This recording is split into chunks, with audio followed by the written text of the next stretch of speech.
I am Christian Sawyer, the proud principal of Bailey STEM Magnet, and it is my pleasure to welcome you to our campus. So good evening to our families, community partners.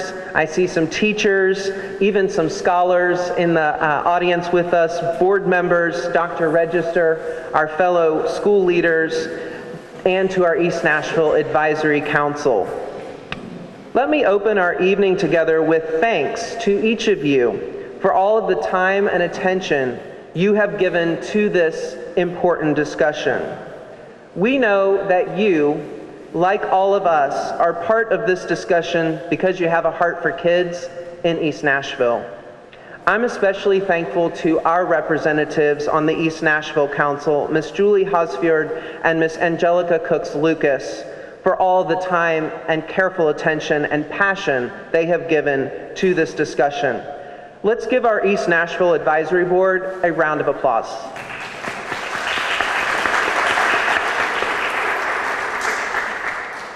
At this time, I'm going to turn it over to Ms. Edens, who is actually leading this discussion tonight as a key member of the East Nashville Advisory Committee.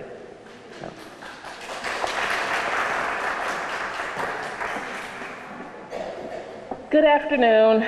I know I don't look like Councilman Davis, but he had other duties tonight because tonight is council night, so he is in a meeting, hopefully serving as many of your councilmen tonight. Thank you, Dr. Sawyer, for that introduction. I am Jerice Edens. I am the co-chair of the East Nashville Advisory Committee. I am also the Stratford Cluster Parent Advisory Committee Chair for this school year. First, let me acknowledge other members of the East Nashville Advisory Committee tonight.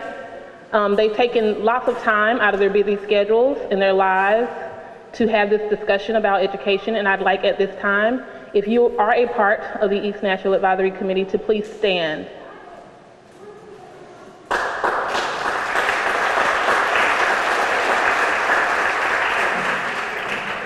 Thanks for serving on the committee with Councilman Davis and myself. As most of you know, back in the fall, the state released the updated list of priority schools. Priority schools are the schools that fall in the bottom 5% or 25% of the priority list. It's considered a priority school. After the list was released, Dr. Register announced the goal to have no priority schools in Nashville within 3 years. 3 years is the allotted time before the state returns with an updated list. In order to achieve these goals, Dr. Register announced a series of initiatives, including providing additional resources for priority schools, launching a national recruitment campaign for school leaders, and he also announced a special focus on East Nashville because most of the priority schools were located in this area. Not only were the priority schools located in this area, but a lot of the bottom 25% schools were located in this area. So what we were trying to do as a district, or what they were trying to do as a district, was make sure that we didn't have any of our schools in East Nashville on the priority list. We want them all off of the priority list. If we don't deal with the 25% schools, they could easily fall on that list in the next 3 years. Now, okay, we do have to be honest. If anybody went to any of those meetings before the East Nashville Advisory Committee started, they were a little tense. So, because of those discussions, Dr. Register listened to the community and decided to develop the East Nashville Advisory Committee. Why did he decide to do that? Because as a community, you guys have a voice, and it was loud during that time. You wanted to be a part of the plan. You didn't want the plan pushed on you. You wanted to make sure that the schools looked like what you wanted them to look like, and that's okay. So he decided, let's do this East Nashville Advisory Committee. He appointed some members, principals, community members, also appointed members to the committee. We also had teachers and parents be a part of that committee. We started meeting in November. We had lots of discussions. hours of discussion if you watch Channel 3. Yes, okay. But due to inclement weather, some of those meetings were pushed back. So our community meetings are falling in the middle of those. The final meeting for the East Nashville Advisory Committee will be April 15th.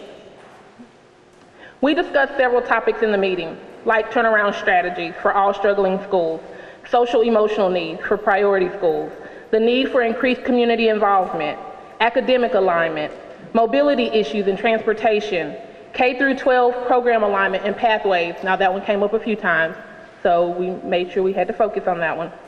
From those discussions, the advisory committee developed recommendations such as making sure that all schools had effective leadership.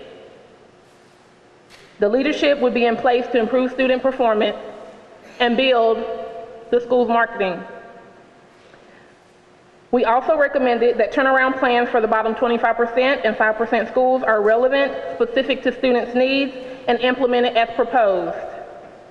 We asked for increasing community engagement through MNPS Parent University, parent leadership trainings, and community pathway PTO models such as community PTO and other community engagement groups. We also asked that the Maplewood cluster create a program alignment for K-12. Inglewood would continue working with parents and leadership and maybe convert to a STEM or STEAM program. Bailey would move the middle school to the Stratford High and merge the two STEM programs. We'll talk about that more later. Rosebank, maybe add a STEM program there. Kirkpatrick, as most of you know, is being converted to a HIP charter school. However, we will have a dual school for a few years. Kirkpatrick will still have 2nd through 4th grade as the KIPP conversion takes place for kindergarten and 1st. Warner, add a Padilla program that would feed into the East Padilla program. Moving East Middle School into the Bailey building and increasing capacity to East High School. We discussed weighted student funding. MNPS is implementing this. They're working with Metro Council to make sure that this will work for the schools in this district. We also talked about data collection, making sure that schools are able to collect their own data and be able to analyze that data and use it for student improvement. We talked about wraparound services, connecting principals. If there's a high-achieving school, connect that principal with another principal who may need strategies or implementation ideas. To continue this dialogue from the East Nashville Advisory Committee to the PAC, to the Parent Advisory Council meetings. We also had a detailed discussion about significant pathway changes that could benefit the East Nashville schools. We broke into small groups. We had lots of discussion. We drew on these really big like map things. It was cool. But we really agreed that all families should feel confident that if their child starts in a program in kindergarten, they should be able to go all the way through that program. They should be confident that every school in that program, every school in that pathway is what their child needs to succeed, to learn, to be comfortable, to be confident, to be career ready, to be college ready, whatever it is that the student needs. We are hoping that these pathways are able to do that. We brainstormed, the district took our ideas, and came back with a proposal. The plan is cohesive, it works. It is one of those things that you have to see the big picture. The purpose of the meeting tonight is to share these preliminary ideas with you. They are not set in stone, and we are here so that we can hear your voices about the plan. We want to hear what you like about the proposed changes and what you don't like. We want to hear your questions and concerns. In addition to tonight's meeting, we have had 2 additional meetings, one at Stratford High and one at East Middle Magnet. We received useful information from both meetings, and we hope tonight's meeting offers even more community insight. After tonight's meeting, the committee will meet again on April 15th to discuss what we heard from the broader community and develop some final recommendations that we'll take to the school board in May. Chris Weber will come and present information about the pathway changes, possible pathway changes. After Chris's presentation and comments from our principal, we'll hear questions and comments from you. You may have picked up a comment card from the sign-in table. As you're listening to tonight's meeting, you can write your questions there and just hold them up and somebody will come around and get them. We are also supposed to have some microphones. We have some microphones available.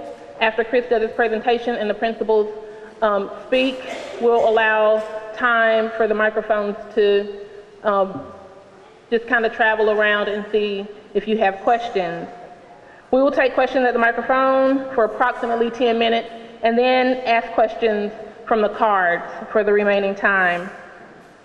I'll now turn it over to Chris Weber, and he will present possible pathway changes.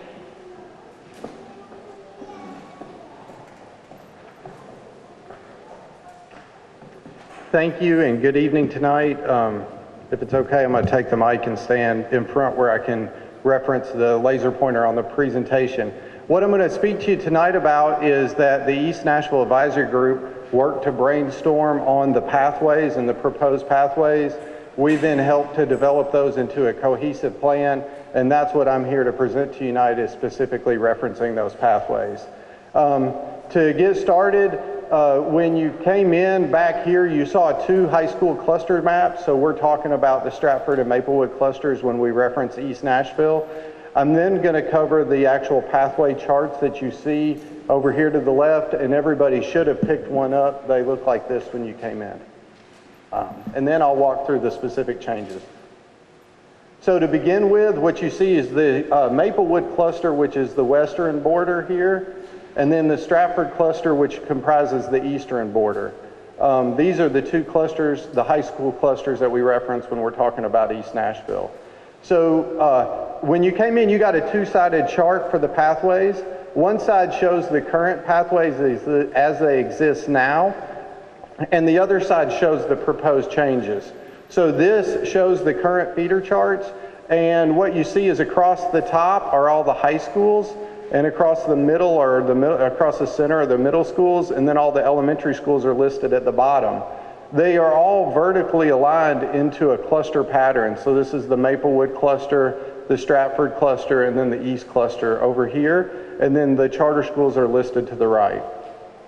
So there's color coding associated with the chart, and this color coding outlines the academic standing for the schools.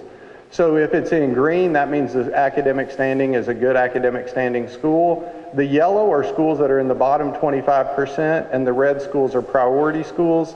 If you see a gray shading, those are schools that do not yet have enough academic data to have performance.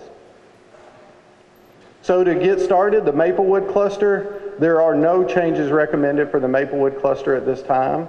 So I will proceed past that. One quick thing as I get into the Stratford cluster and talk about the proposed changes for Stratford is that all of these changes that we're discussing tonight will not go into effect until the following school year, 2016-17. And so these are all being discussed way ahead of time so that there's a full year to plan and implement any changes. So what you see here to the left is Lytton. You see Stratford High School with 2 feeders, Lytton and Bailey, and then Dan Mills and Inglewood are the 2 elementary feeders that go in there. The first change is Inglewood, and so Inglewood, it's being recommended that we change the academic program to a STEM or STEAM program. That really came out of conversation from the parent group and from the PTO at Inglewood, and that would help to provide better vertical alignment with the STEM program at Lytton, which is doing very well at this time. As I progress forward, you see Bailey right here, which is red. So Bailey changes to the STEM Middle Academy at Stratford. And so what we're saying there is that the grades 5 through 8 currently at Bailey would move to Stratford High School, to where Stratford would serve grades 5 through 12. And so they would all be housed at Stratford High School. The current Bailey program would move to Stratford. There's 3 elementary feeders. There's Rosebank, Rosebank, we would recommend adding the STEM program at Rosebank to provide alignment in with the STEM Middle Academy. The pathway would remain into Stratford High School. Now with Kirkpatrick is already approved to be a charter conversion, as you heard earlier, so grades K and 1 starting next year will convert to KIPP Charter School. And so eventually that charter school pathway will feed into KIPP for the middle school. However, the zone pathway will remain in for the Stratford STEM Middle Academy. Warner Elementary School is the third current feeder for Bailey right now. And what's being recommended for Warner is that the academic program would change to a Padea program, and that Warner would be guaranteed a pathway into East Middle Padea. And because what you'll see in just a minute when I progress to the East site is that when East moves to Bailey, there's more capacity. And so that's why you see the additional Padea program. However, the zone pathway for Warner would remain into the Stratford cluster, because East does not have a school zone. So East is currently got both 5 through 12 on the same campus with the middle and high school. And then Lockland is the only elementary school that's a feeder into East Middle right now. So by moving East to the Bailey site, there's about 200 additional seats at Bailey than there are at the current East Middle School. So that allows a program that's in high demand to move to a building where right now we have a wait list at East. So we can move that program to the Bailey site, which is a bigger building, to allow more families into that choice. In addition, the high school capacity would be enlarged as well. And then you see Warner, which would feed in here. Warner would then have the pathway directly into the program. The additional thing is there's been discussion to consider the additional district-wide Padea schools. There's 2 other elementary Padeas, Jones and Sylvan Park, and to consider those programs as additional possible pathways into East Middle School. That concludes the proposed changes, and this then pulls you back to the large chart of the proposed changes that you've seen. So with that, we will now turn it over for the principals to describe how these changes would impact their schools. If Dr. Sawyer, would you like to start first? Sure. Thank you.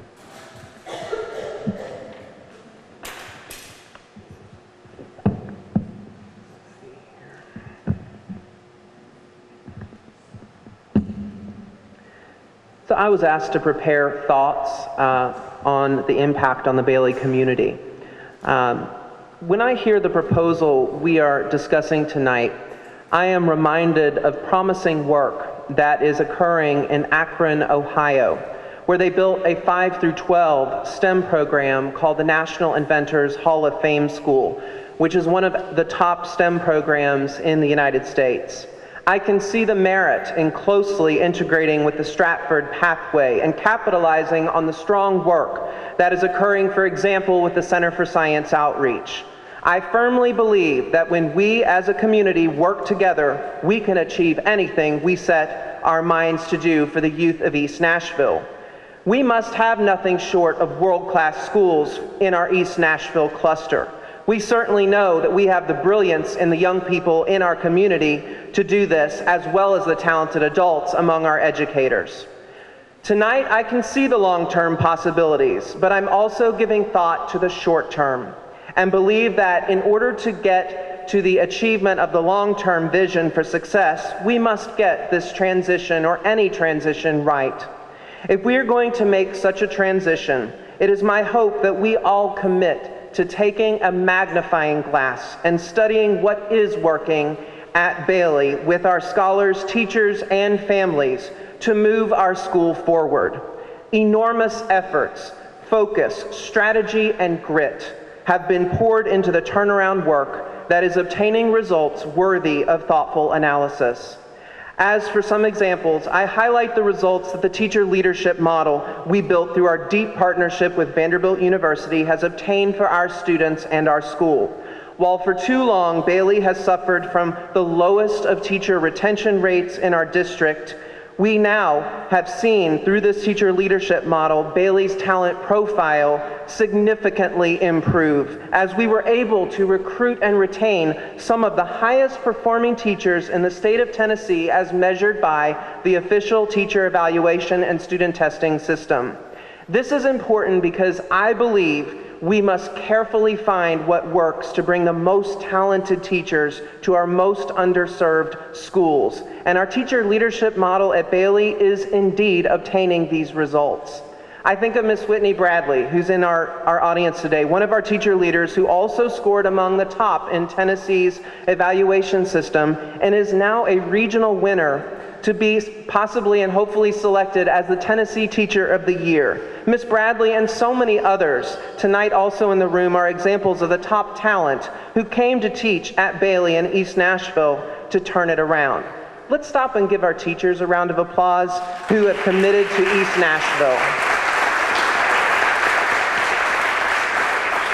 Related to our focus on teacher leadership, Bailey saw some of the highest gains in our city on the TEL survey, which is the official state survey measuring teacher satisfaction and feeling of support. Because of improved support of teachers, we have seen teaching and learning improve, such as some of the largest gains among Metro's middle school in the percent proficient and advanced in science, math, and social studies on last year's TCAP. I also highlight the fact that Bailey is rising to be one of Tennessee's leaders in urban STEM education, as our scholars have garnered national attention for their STEM achievements and all of the things that they're doing in the robotics teams. Equally, I highlight the strategic turnaround work that has resulted in our overall attendance rate now rivaling Metro Nashville Public Schools. That is a first for Bailey and a major accomplishment as a community. We've seen a 60% reduction in disciplinary incidents in 2 years and a 15% reduction in chronic absenteeism. All of this work has been led by Dr. Claire Jasper and our school culture team and our intentional focus on building relationships with kids and families. This is mission critical work that has started and has been supported by our partnerships with communities and schools, our Martha O'Brien Center friends, and many other rich partnerships. But while we look at what is gaining traction and what is working, our areas of urgent focus continue. We are not finished in transforming the work at Bailey and have important areas that must still improve. Before us is the urgency around improving overall TCAP achievement, which is still among the lowest in Tennessee. Most specifically in literacy, our literacy scores upon testing last year had not improved. Our TVOS growth also indicates that we can grow faster and even higher than we have. While the number of suspensions has dramatically or significantly rather reduced, the percentage of students suspended must be aggressively reduced. To continue this change, we must build upon our alternatives to suspension and strong intervention work for our scholars, and our team has paved that foundation. They in fact just returned from Chicago Public Schools, where they've been learning from some of the most progressive practices in our country. So I will conclude with my emphasis that in the short-term transition, we must closely examine and preserve the turnaround strategies that led Bailey to climb from a target school on the academic performance framework to a satisfactory school for the first time in our school's history. We must push onward, excelling by shoring up the areas that still must improve. To us, reaching world-class outcomes for our East Nashville children and youth is the priority mandate before us, and the reason we come here each morning on our collective mission as a community. I give thanks for the fact that we are having this discussion and that we are gathered here tonight to have a collective question about our children's future. Thank you for your attention.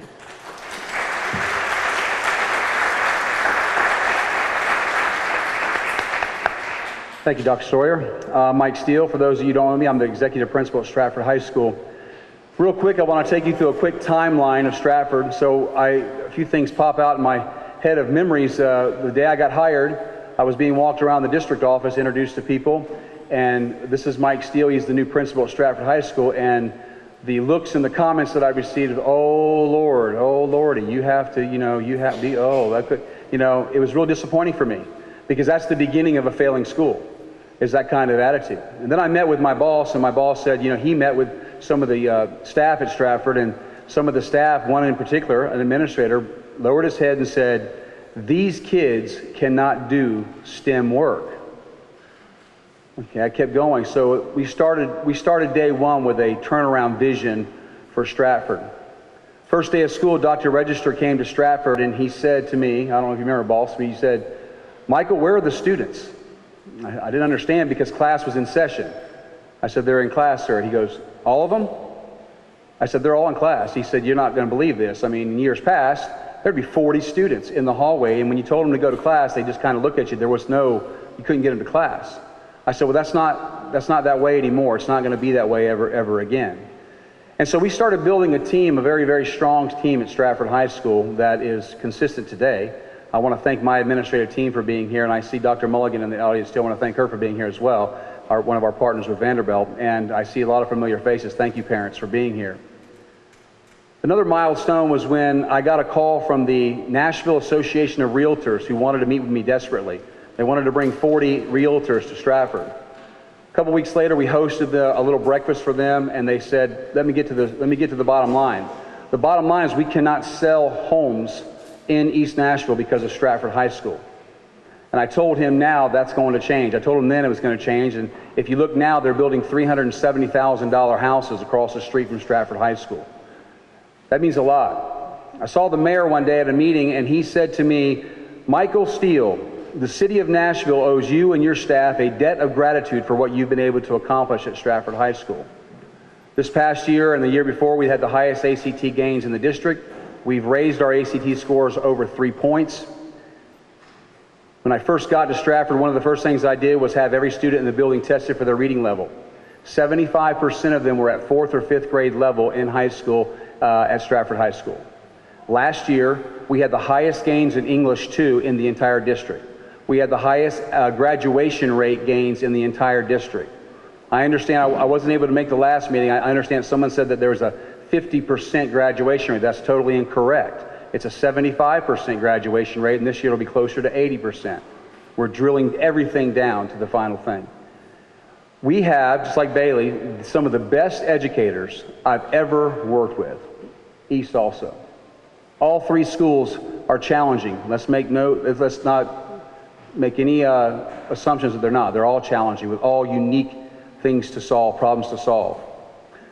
We are very excited about the opportunity to have 5th through 12th grade there. We believe that we can turn that into a national model for STEM education. As Stratford has already had one nationally recognized academy, and our ACE Academy is a national model academy. In a couple of weeks, we'll go for another national accreditation for our NSST Academy, and I'll bet you all a donut that we also get national model status on that academy as well. $20 million renovation. We have plans, if this is approved, we have plans on how to implement this as far as logistical and how the building will look, where 5th and 6th graders will be, where 7th and 8th graders will be. It's a very comprehensive plan. I'm more than happy to share it with you at some point. Just some of the ideas, nothing's concrete, but we're excited about the opportunity. We're excited about the work that is happening at Bailey and the fact that those Bailey students would be coming over in a full-time fashion with us.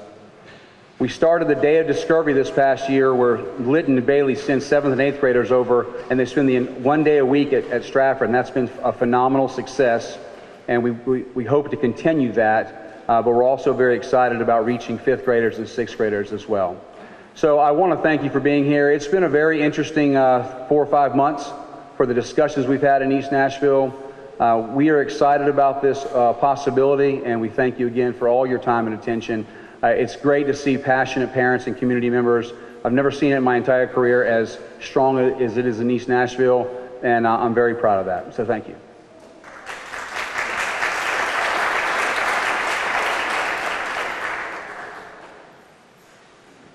Good evening. My name is Paul Brunette. I'm the principal at East Nashville Magnet Middle. It's my pleasure to be here this evening.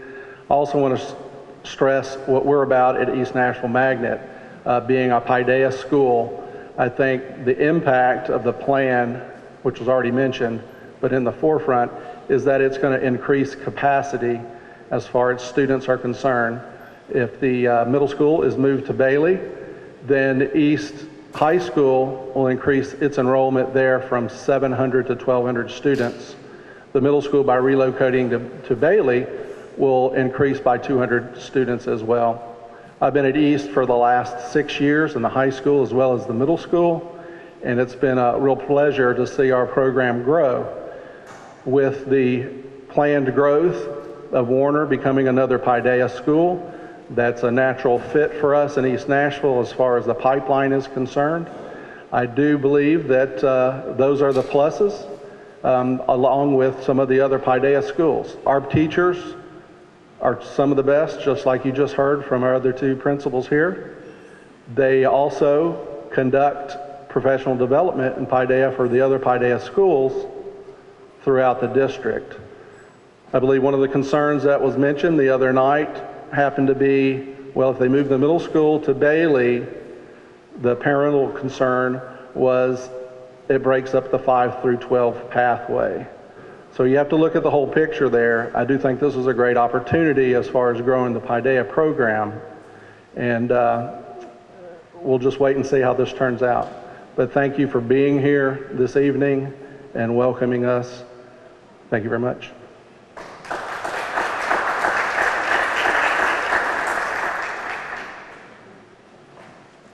So thank you. We now are going to open it up for questions, and so there's two people with microphones on either side. So if you have a question you'd like to ask, just raise your hand. Keep in mind, if you want to write your questions or comments down, feel free to do so. You can hand them and people will read them. But if you would like to speak, we do have microphones, so feel free to raise your hand and someone will bring the mic to you. As the Bailey representative to the East Nashville Priority Schools Task Force, I want to say just a couple of things. I think it's important when we're talking about this transition to note that Bailey was not targeted for this because it's a failing school. It was based on, or that it's priority school status. It was really based on the feeder patterns and the fact that we have fewer numbers of students that are going to be fed into Bailey based on this plan. It has to do with the capacity versus enrollment. And part of that is due to the charter conversion of Kirkpatrick, which is a big part of our feeder pattern. I also think that we need to ask ourselves, when we say we don't want no priority schools, I think we need to ask ourselves how we're going to get there, because what we're doing to Bailey is closing it, and I know they'll say we're moving it, yes, but the Bailey name will be gone. By moving the school, we automatically get reset as a priority school. Nothing has changed as far as the scholars and their learning. We're just closing down the name Bailey and moving those scholars somewhere else to kind of start over and get a fresh start. And in some ways, I can see how that's beneficial. But I think that really getting rid of the priority schools, our focus should be to make those schools better. We need to build on what we've started here at Bailey. We need time to make that work. Something to consider is that Bailey was one of the first schools to get a turnaround grant, and it's had 3 years to go through the turnaround. We were kind of the guinea pig. So we did not get some of the opportunities that some of the new turnaround schools are getting. When our principal came in, he did not have the opportunity to hire and fire at will. There were a lot of things that are happening right now with the new priority schools that we didn't get that opportunity. It's only this academic year that we've had the staff in place that can really do wonders with our students, and you're going to see it this year with our TCAP results. I'm also a little bit concerned about some of the things that are being said. I have to say that the East Nashville Priority Schools Task Force, we didn't talk about Sylvan Park going to East. So that's something new. I mean, unless I just missed a meeting somewhere, we didn't talk at all about that. And I think that we need to make sure that we have enough seats open in East Nashville for people that live here in East Nashville. And I think that closes what I want to say. Thank you. Okay. I would like to ask, will current administrators and staff follow with the move? That's my question. I think he asked, will current administrators and staff move with the school? Follow with the move. Follow the move, right.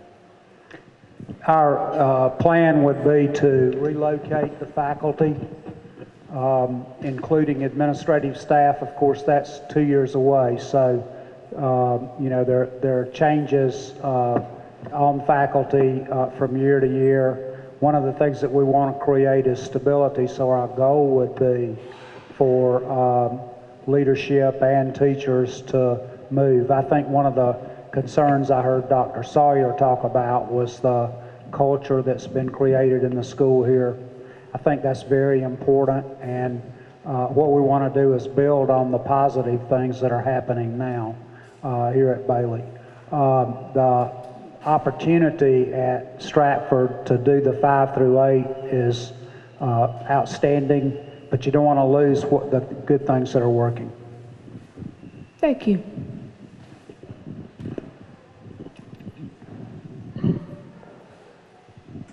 Hi, I'm Barb Stengel. I'm a faculty member at Vanderbilt Peabody College, and I represent the secondary education program, and we have worked in a variety of ways with Bailey to develop a teacher, leader, and team model here that I think is very, very successful. We've also been working this year at East Magnet and putting candidates in at East to work at the high school level, and that's been great. And some representatives from Vanderbilt through the Center for Science Outreach have been at Stratford, so we have pretty deep involvement in the schools in East Nashville, and we are delighted to be here to support them. I do want to ask some questions that occur to me about these programs. One is, are we honoring some of the advances and innovations that are being carried out, certainly at East, where I think expanding the program makes some sense, but here at Bailey, where the team and teacher leader model, frankly, has transformed the way kids feel here, the way teachers feel here.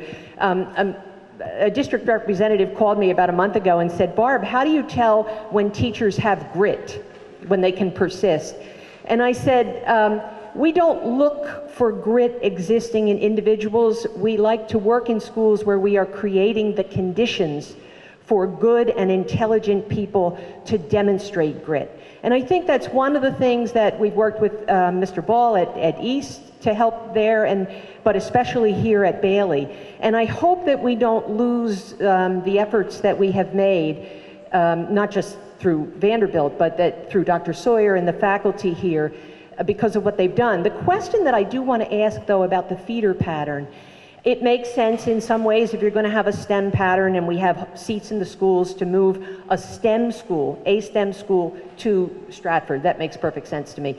And that you would have a feeder pattern for the Padea school with East. But the question that I wonder about is, the kids who are at Bailey are not all here because it's a STEM school. I think they like that, but they're here because it is the closest school to their homes that they are able to attend. And you know, the STEM is good. And my question really kind of is, could all the kids who are at Bailey now stay here if they liked the Padea program better or just liked this distance from school? Because one of the issues in my mind is, are we taking children further away from home to put them in a school that they are actually not choosing? So I'd love to hear some, you know, it's just some discussion about that, because it makes, I think if we're looking at just programmatic stuff, it makes sense. But I think we have to ask whether kids could just stay here and do the Padea program instead of the STEM program. Yeah, one of the advantages that we have in this particular community is that the geography is very close. The schools are very close together. So I would encourage parents to make choices that they want for their children, whether it's a Padea program or a STEM program. And they would have the opportunity to choose either. You know, one of the concerns that we have, the school board voted some time ago to convert the charter plan in the district is to convert low-performing schools. And we went through a process that was controversial, but through a process of determining which elementary school would be converted to a KIPP charter school. And we made a decision that Kirkpatrick was the school to do that. Kirkpatrick was not on an upward trajectory, and in spite of the fact that we were, that it was, I think, very close to the highest per pupil expenditure in the district. It was a challenge school.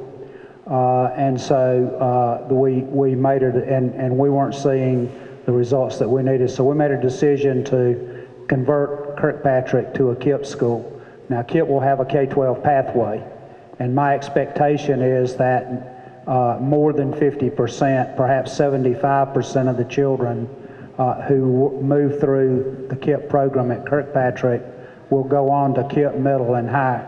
That erodes the student population here, which creates a concern. We're 400 students now. Our projections over the next few years show that the school would drop to the 250 range. We have the opportunity to move very close to Stratford for a new building. It'll be just as nice as any new building you'll find, to locate the middle school intact, to give it its own location. When I was in Chattanooga, I built 6 through 12 schools. They're extremely successful. We planned to build them to create that continuity from middle school through high school, and it worked. It worked very well. And so we have the opportunity to do that with Bailey STEM and with Stratford High School. We've got plenty of space. We can serve our children. And what I said initially was that we've got some opportunities to do some things in East Nashville that we can't do all over the county. And one of those is to let parents have a pretty good expectation that if I start my child in kindergarten in a particular pathway, I'm guaranteed that pathway all the way through 12th grade. Now we've got some dead ends in East Nashville now. There are some schools where I've had parents say to me during the course of this year in meetings like this, I got in this school, but I don't know where my child's going to school next. I don't know where the middle school is. I don't know what my opportunities are at the high school level. So the pathway is simply an approach to use the facilities that we have, to put in the programs to give parents choice, and to do that and increase the capacity to have high-performing schools. A challenge for East is that we have 300 on the waiting list at the middle school and 300 on the waiting list at the high school. And so we can grow that. And by the way, most of the people on the waiting list are from East Nashville. East serves 45 elementary schools, I believe, but the great majority of the people at East come from the Maplewood, the Stratford, the Whites Creek, the Hunters Lane clusters. And the majority of the people on the waiting list come from this area. So giving that opportunity to increase the number of people who would choose to go there, to give them their choice, is a positive thing. One issue that came up, what I heard at East a week ago, was that we had parents saying to us, well, I like the convenience of letting my middle school and my high school child be in the same building. I only have to make one stop. Well, we can fix that. A shuttle service is easy here. It's 10 minutes. And with the MTA service, and we want to expand bus passes to middle school students, we can accommodate those kinds of issues and let the program grow larger by letting East Middle expand on this site. We're locked in now. We can't let it get any bigger. So what we see is the possibility for more parents being given better choice, the choices, more parents being given the choice that they want and not hurting anyone. The point is to increase the quality of schools for more children in East Nashville and to give more parents choices in where they want to go. We're not doing away with community schools. There's no district that's being taken away, and so those choices are still there. But what we do deal with in some of our zone schools is they're full. You know, our zone schools are some of the zone schools are filled up with people from out of zone, Dan Mills, in addition to in zone. But Laughlin is very quickly filling up just in the priority zone. Very little choice coming from outside. So, you know, one of the things I'm recommending in our capital budget, we need to renovate Rosebank. And we've got the money in the capital budget where we think you know, I hope the mayor and Metro Council will fund a $7.5 million renovation at Rosebank. It's a potential school to really become a high-performing school. What we're looking at Warner is very positive. So this pathway thing is I think, a good move to give more parents choices of good schools and to be guaranteed a K-12 pathway. Do we have to do it? No, we don't have to do it. For the other strategies that we talked about to eliminate priority schools in East Nashville and to eliminate low-performing schools, we've already implemented the program. We've already hired new principals. We've put in additional support services. We feel good about some of the things that we've done. This is the third step and the last step in the process. I have a couple of questions here from cards related to zoning. First one is, do you anticipate zoning changes as part of the plan? And specifically, would you consider increasing the GPZ for East, Middle, and High to strengthen community involvement? So at this time, there are no zoning changes that are part of the plan. The one thing that's either came up through questions or through the East Community Advisory is that there is one anomaly. When we closed Ross last year, those students, we did not change the feeder pass. So those feeder pass, while they were reassigned into Glenn and Caldwell, they did not change out of the Stratford cluster. So that's a little bit of an anomaly. However, we didn't change it last year. We left it time to study it now, and there's been no forward recommendation to change any zoning, even including that anomaly. So currently that's projected to stay as such. As far as the East Geographic Priority Zone, for those of you, just to make sure you're familiar, East has no school zone, so everybody at East has to apply. So the first preference fills up from the Laughlin feeder pass students who get first preference into East. And then from there, we let everybody apply. However, there is a geographic priority zone, which is very similar to the Laughlin geographic priority zone, but it isn't exactly the same. There's a little difference. If you want to study that, you can see the difference. And for East, we reserve 30% of the seats from the lottery for families coming from that GPZ, and then the remaining 70% of the seats come from countywide. There has been questions about adjusting that, either making the geographic priority zone bigger or adjusting the percentage of seats that are reserved for East Nashville schools, and so those have all been discussed. What's kind of the balance here is a matter of, while yes, you want to fill up East, at the same point as you do fill up East, that also provides that further there's schools with plenty capacity, and so you then lessen the enrollment in some of your other schools that you're trying to fill up through capacity. So one of the strengths that East Nashville has going for it, when you look at the total Maplewood and Stratford area, there's actually a net inflow of families coming into East Nashville for choices.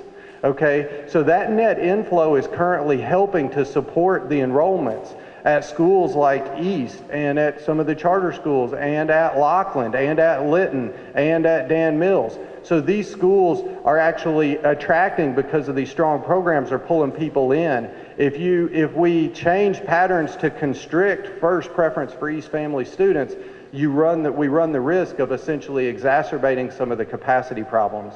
But yes, all of those things have been discussed.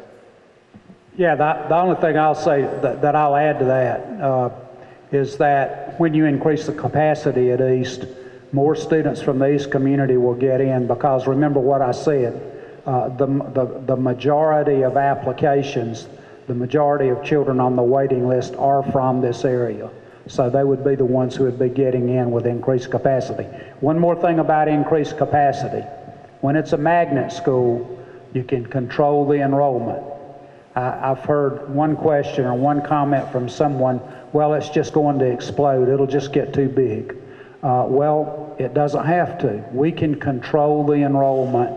We can control the number of people who get into the school. And what I would see doing is increasing capacity at the middle school level and high school level at a manageable growth rate so that it doesn't overwhelm the school and the faculty.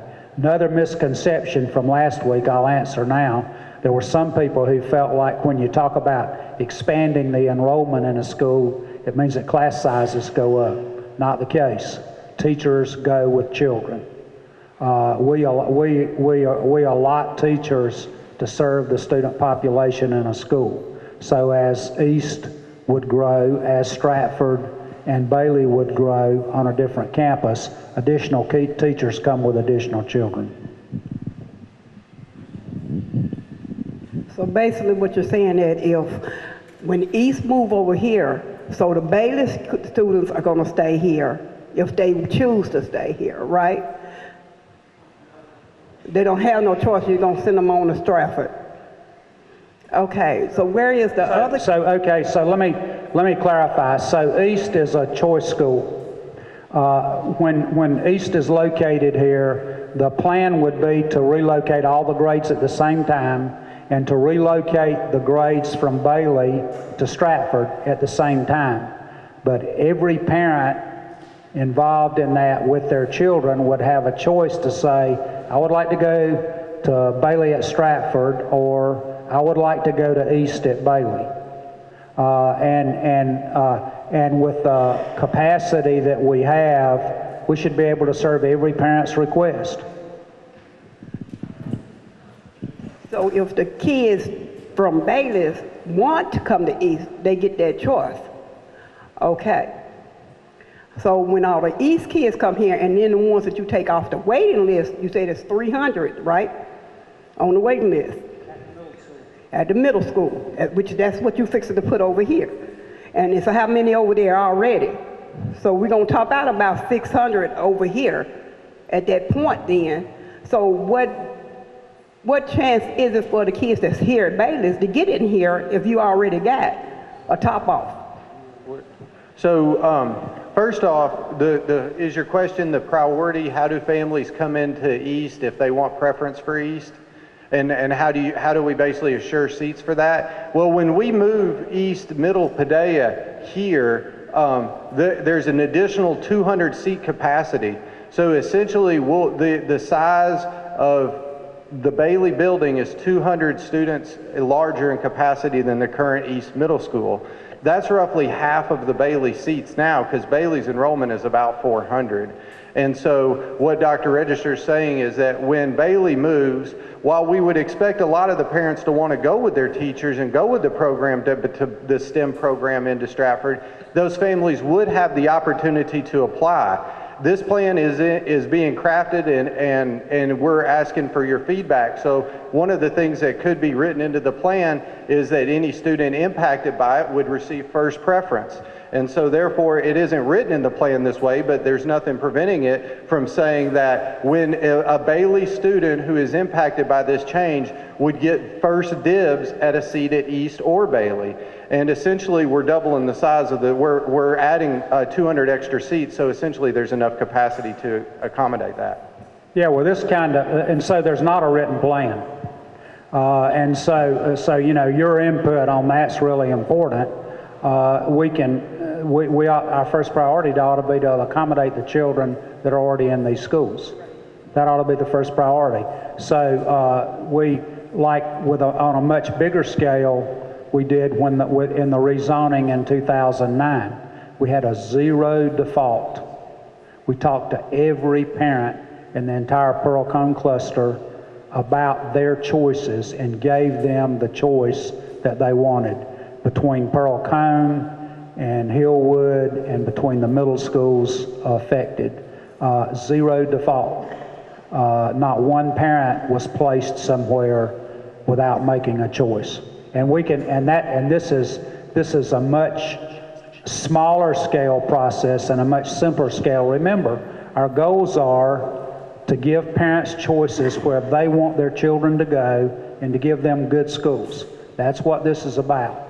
And I think that this can be accomplished very nicely in East Nashville. One of the, to just follow up on that, one of the recommendations that I've heard come out of the East Advisory Group and from Councilman Davis is that they would like the no default response to be written into the East Nashville plan as well. So they've specifically made that request. So when we do communicate with families, they're saying that like if a Bailey family is being impacted and you have a choice between East or Bailey, that we would not stop following up with the families until we got an answer from everyone.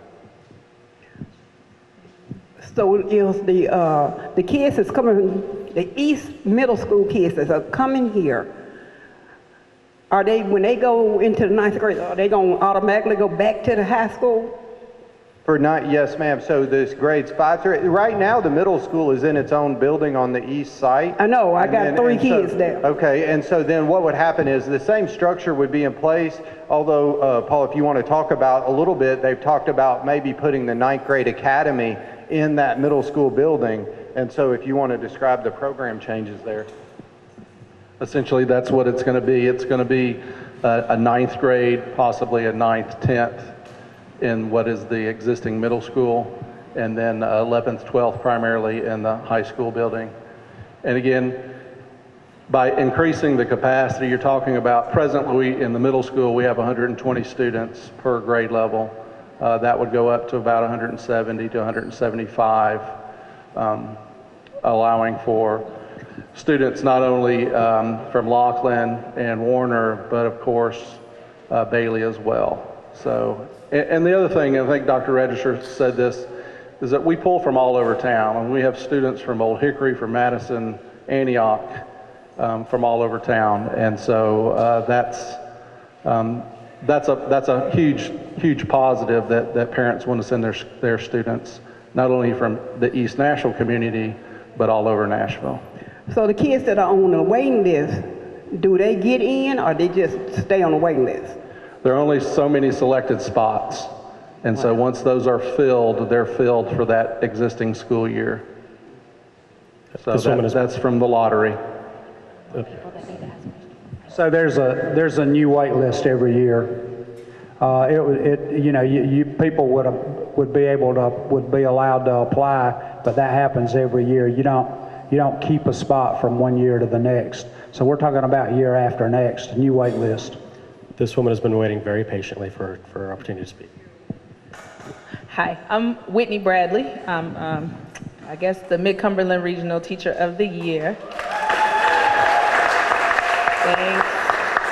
And I teach here at Bailey Middle School, so I have 2 concerns. One, okay, I don't know how to say this and be politically correct.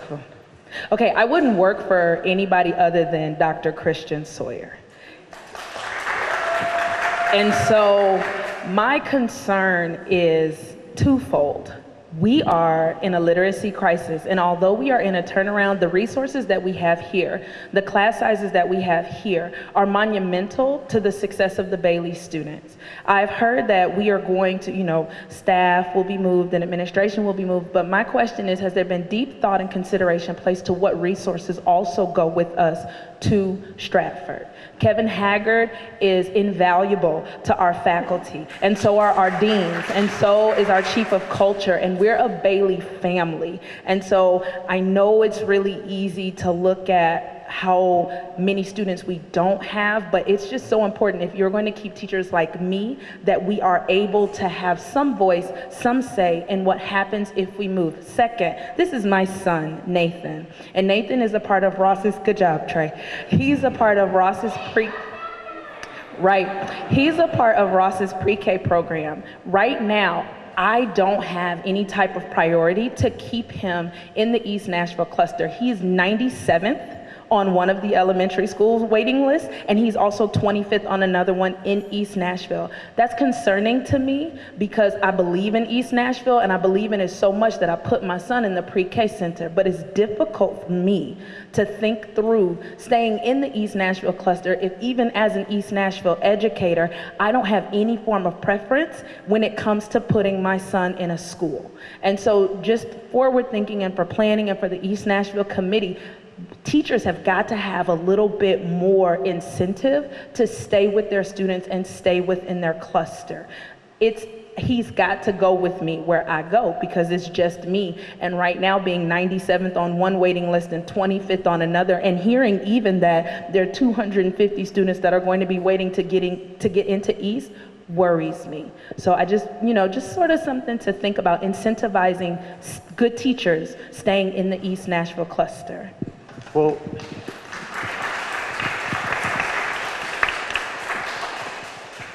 thank you very much for your comments. What I did want to follow up on is the employee preference. So we can talk after the meeting one-on-one about that, about which school's wait list you're on.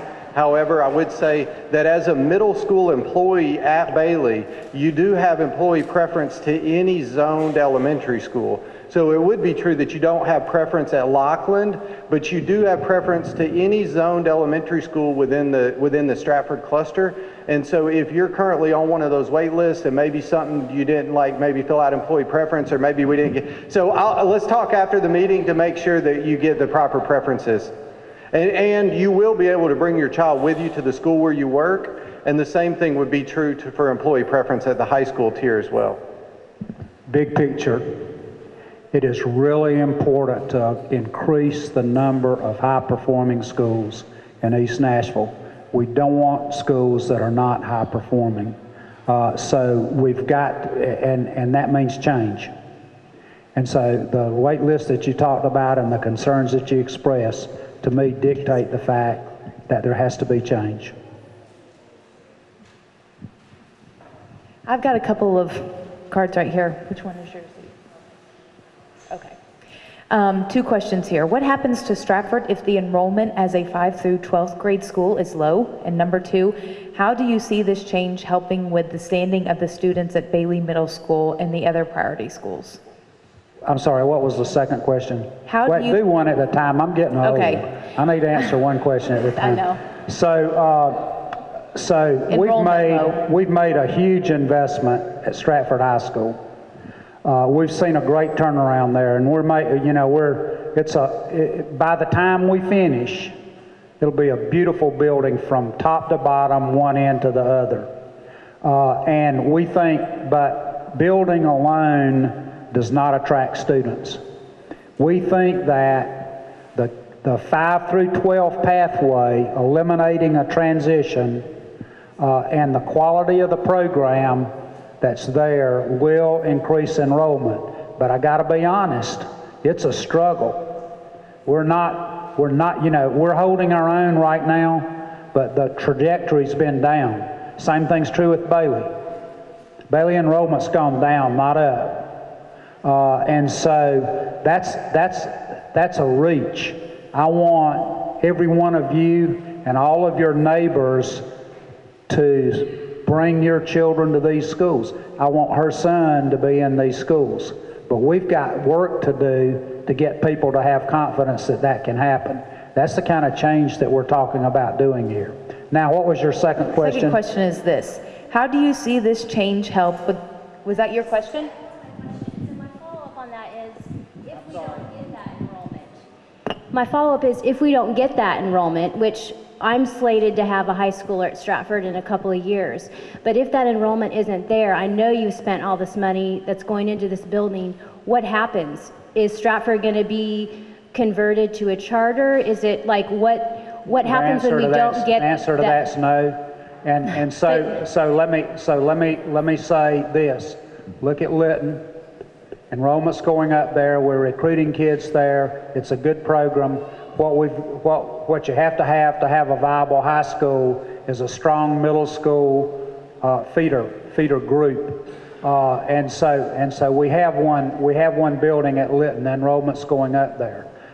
Bailey needs to become that also. With those two strong feeders and the quality program that we have, then I see only upward movement. You know, there are people moving into these neighborhoods. I know that, and you know, I've had some people say, well, we're going to grow in this neighborhood and these schools are going to be overcrowded. I don't see that happening. What we got to do first is get that upward trajectory, but I think there will be reasons why you will want your children and other people will want their children to come, and I think the enrollment will go up. Okay, and so I guess the other question is, how do these changes help the schools that are, you know, in red here? What are these name changes going to do to help? Because I know with Bailey, it sounds like all this great stuff's happening. So how is this change, moving it to Stratford, which is also doing better, like how is that change going to help the existing problems that are here at these schools? Other strategies. We have a plan to recruit proven successful urban principals and teachers to these schools. Englewood is a great example. We had been recruiting that principal for 2 years. She's one of the best in the country. And when that's step number one, get a great leader. Get a great leader in a school, and then recruit great teachers like her. And if you do, and those are the two factors that you got to have. You want great teachers for your children, and you got to have great leadership to attract great teachers. And so you watch it from year to year, and if it's not working, you change. And let me tell you, we've changed a lot of principals in this district. I have. First thing I did in 2009 when I came was change a high school principal 2 weeks after I got here. And we've changed a lot, but you got to have great leaders. Two-step process, we've identified it. Bring them on early, which is a really good strategy. We made a decision about every principal in this district who was in a priority or low-performing school. We made a decision this year, and that's already done. These folks are staying for now. Let's see how it progresses. Let's see how it works. You know, both these guys are upwardly mobile. They could choose to go somewhere else, but the strategy is recruit a high-performing principal, bring them on a few months early, give them an opportunity to develop a school improvement plan, to hire a faculty, to hire great teachers. We're incentivizing them. We're paying more. We're recruiting the teachers now and paying better salaries in these schools to recruit the very best ones. And then you give it an opportunity to work. The other thing that's going on is that the school improvement grants and additional funding are in place. We're going to a weighted student funding formula this year. We're putting, in round figures, about $10 million into a weighted student funding formula. So that's in addition to Title I funds. It's more money for students who have special needs, whether it's living in poverty or whether it's gifted and talented. And so the funds will flow to the schools, and they will have flexibility to use those funds to provide the services and the support that they need. So it's a very comprehensive strategy. You know, the pathway thing, honestly, is just one piece of it. The other pieces are in place. Schools will get better. I have another question from a card. If East, Middle, and High are restructured, could the implementation be phased in, kind of like a charter conversion, to strengthen the success of the program? I'm sorry. Phase in East. The question is, can East be phased in? Can changes to East be phased in? So I guess anything is possible. I'm not sure what phase-in is being recommended in that question.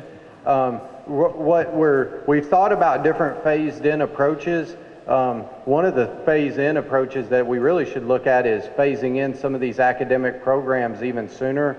Like at Warner, if we're going to start a PADEA program, start that program earlier, ahead of time, so that when those fourth graders come up to East, they've already been introduced to the PADEA program. But as far as actually moving the schools, the Bailey move to Stratford is probably something that needs to happen at one time. And so you need to start that program at Stratford in one way, and then at that point you've got the Bailey building open. And so it wouldn't be that we could not possibly phase a couple grades over to Bailey at a time. However, really to take advantage of the capacity and to offer families choices, we'd probably need to just move all 5 through 8 grades at one time. I would think that trying to phase in, that's just a building location, and I would think that would be counterproductive. You'd be a lot better, we would be a lot better off to do what we talked about earlier, is to move the program and the teachers and the kids intact. We've got the capacity for doing that. And Paul, I'll let you speak to phase in as opposed to moving the whole school. And Christian, you can do that too. So it seems to me like it could be counterproductive to only move a grade level at the time.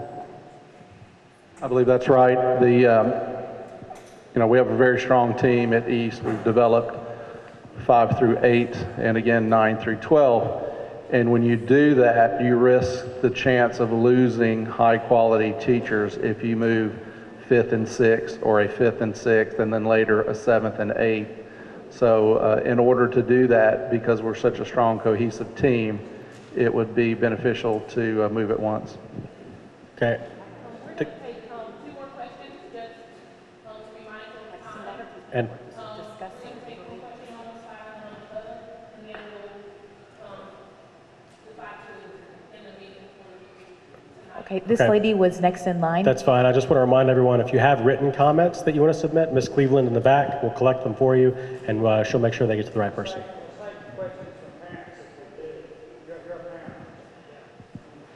Say that again.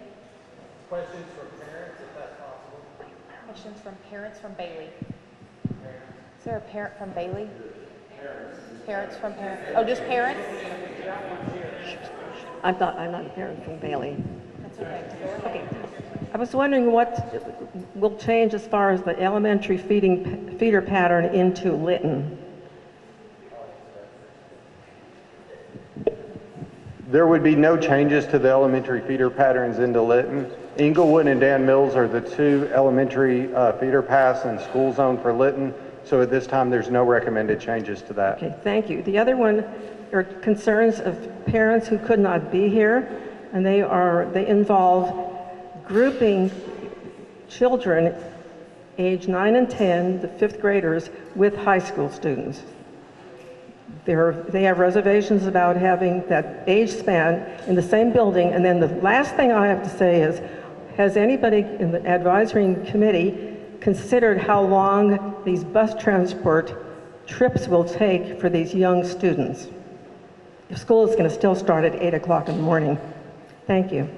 I can answer the 5th graders in the same vicinity buildings with 12th graders. Our plan at East works very well. Even though we're separate buildings, we do have service learners from the high school that come over and help. We have leadership groups in the high school that come over and help in the middle school. Our middle school does service learning with Ross Pre-K, and so it has never been an issue as far as that's concerned. You have to realize too that as principals, we make sure that our schools are highly supervised just to make sure that the opportunities aren't there for something to happen maliciously, of course.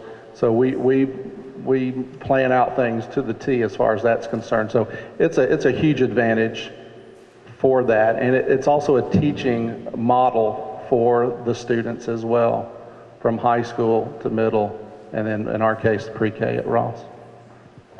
And the second one, I'm not sure. Well, we have a plan in place, or a perceived plan in place, that are going to eliminate most of those concerns, with fifth graders and sixth graders being almost isolated for 99% of the day. The only time they wouldn't be, they'd be escorted down to their physical activity, which we're also looking at a place to build their physical activity area out on part of the land there at Stratford, that they wouldn't have to be anywhere inside the interior school. The lunchroom is right there on the wing that they would occupy. And so would the middle school office would be located right there. The middle school would also have its own entrance and security for parents. A lot more middle school parents visit the school than high school parents, so they would have their own entrance and exit and be buzzed in by the receptionist to come in through security, the whole 9 yards. So we've already talked to the contractors about creating that separate entrances there when the renovations are done, one for high school going this way and then middle school going this way. I've been a middle school principal before, and I've been an administrator at a K-12 school before, and one of the things I like to do is accentuate the positive in that our seniors and our juniors, our upperclassmen, they're outstanding, wonderful, wonderful kids, and they're very protective. And a lot of our students know each other, whether they're in fifth grade or whether they're in 12th grade. They know each other. They live in this community. They all know each other. So I'm excited I'm excited to show the community how protective and how awesome our upperclassmen are when it comes to mentoring some of the middle school children if this plan goes into effect. Actually, this woman had asked first. Hi there. I have two students over at East. I have a fifth grader and a seventh grader, and we really love the program, the community and the consistency with the teachers and knowing the teachers, and so much with that. And I realize that the program probably needs to move over here, and so that will be okay. And I also heard Mr. Ball talk about expanding other programs, whether it be foreign language, such as Chinese, or other, humanities-based programs, which I think would be fantastic. But I also think that the slow implementation, which I believe Dr. Register is the one who addressed that, letting it grow slow so that these new programs can really be strong, I think would end up being a strength to the school, rather than to go from a 470 to a 700 student school would be overwhelming for my daughters. Yes. Question right up here. This is just kind of piggybacking on a previous question, but I'm a parent in the neighborhood too. And my understanding is that these recommendations came from the East Nashville Advisory Committee. So does this mean that the work of the advisory committee has come to completion, or will they continue to meet and look at other things outside of the logistics at this point? Or will that just be up to the principals to figure out what needs to happen in the individual schools? I'm going to say that Metro already had in place the Parent Advisory Committee. It was restructured this year so that each school had representatives that, along with other parents, that attended these cluster meetings. I think that those particular cluster meetings would be a great way to continue the work of the East Nashville Advisory. We have recommended that a member from the district attend our cluster meetings, that we maybe even include more cluster meetings. Now we only meet every 3 months. We would propose that we meet maybe once a month as a means to make sure that it's ongoing. And I believe that having these types of discussions and these meetings in a location that is in the neighborhood, we have so much more opportunity for the community members to be here, available, listening. I mean, parents can get here easily. Lots of them already pick up their children in the afternoon at tutoring and all of those things, and we would really like for the work of the East Nashville Advisory Committee to continue in the PAC meetings. And you have one more meeting coming up, right? We do have one more meeting on April 15th. That is an advisory committee meeting. And anybody who has a comment or question, please find us. There are several of us here tonight. We all live in the neighborhood. Many of us represent students at school in the neighborhood. So if you have questions or comments, we do have one more meeting, one more official East Nashville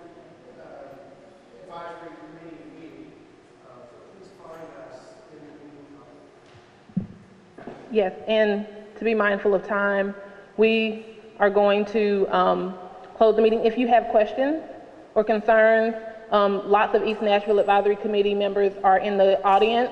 You also have lots of Stratford Cluster PAC parents that are regularly at the meetings who can explain to you how the cluster meetings work if you are interested.